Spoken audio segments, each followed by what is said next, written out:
Now, I like to go sort of at this 45 to the back when I'm learning, right? Where we're taking 1, 2, we're taking these dummy steps, right? And this is a learning tool. You'll never see anyone do this in a live match, right? Especially it's like, hey, you know, we're gonna go 45, and if the person's sort of making that movement, right, there's a lot of things that you can potentially do. Time a foot sweep to the trailing leg, right? Or attack the far leg with the crossbody kosodogari, right? There's lots of things that may potentially be waiting for you. So you're not really going to do these kinds of movements to set up your opponent to throw them. And if you can only learn the technique using this kind of motion, if they don't give you that reaction, you're never going to be able to do it, right? And the entire time you're hoping to do this, right, the person's already unloading and you're really not doing anything else, so it's going to be very difficult for you to get better, right?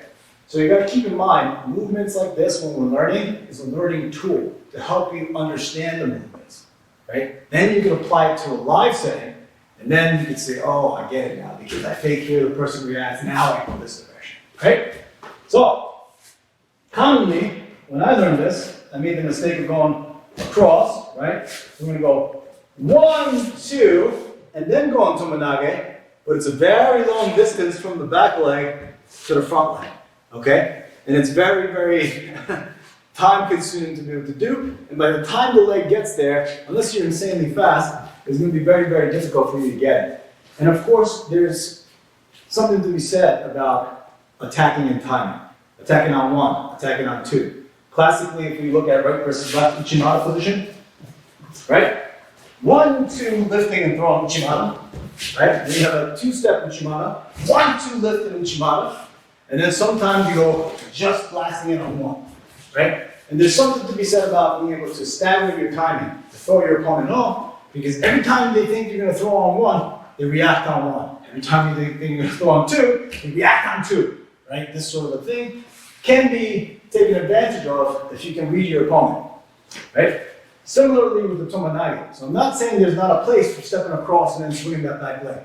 But I like to do it, and it took me a while to sort of figure out what I was doing. You take that first step, 1, 2, and then I go on 3, and my lead leg goes to the forehead. Okay, the foot goes behind as opposed to the front. Okay, so if George takes 3 steps, 1, 2, 3. Okay, if he takes those 3 steps, 1, 2. Okay, that's my timing for attack. All right, he's expecting there's going to be a 3, but on 3, I'm on the floor, kicking him in the crotch, and then taking him over the Tomoe-Nage. Okay, so what that looks like, 1, 2, Yoko Tomoe-Nage, right? And all the basics are still the same. I'm still going towards that foot with my head, I'm committing. I'm still pulling my opponent, and then as I'm going down, I'm swinging this leg through. Right? So to get it from this angle here, in this direction. Right? 1, 2, here it is. Okay? I'm going to that far leg because I don't want it to step around. Okay? Let's look at it from here. Let's look at what if George did this to me. Right? This way. 1 step behind. Step behind. 1, 2, go down, go down, go down. Here. See this side of the hip? Okay, if it's on this side, it's very difficult for me to step through. Also because I have very short hobbit legs. Right? It's very difficult for me. And now when the momentum's taking me over here, I cannot step around. And then he pulls this arm down in, right? I'm gonna naturally get tipped over with this Tomoe-Nage. Right? Let's go down here. If he brings this hip to this close hip, right? When momentum's going, but if I can swing this leg over, I'm capable of stepping and shifting away from the actual attack of the throw. Okay, so that's why I'm saying you want to get this back here. Right? And of course, sit down here.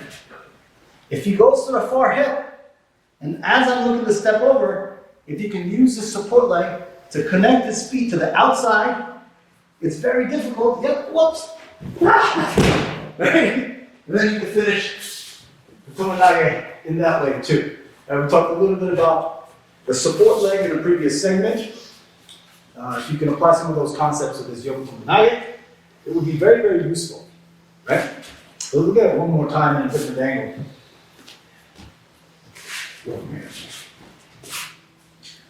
1, 2, and then I'm sitting here, going to the spar head. With my head underneath, letting the momentum take me. And I know I spoke a little bit about the classification of Tomoe-Nage, where I go one committed to one direction, and this would be an example of that. As opposed to the next one we're going to do, we're pulling the person onto the leg, and then deciding sort of on the fly which direction I want to take my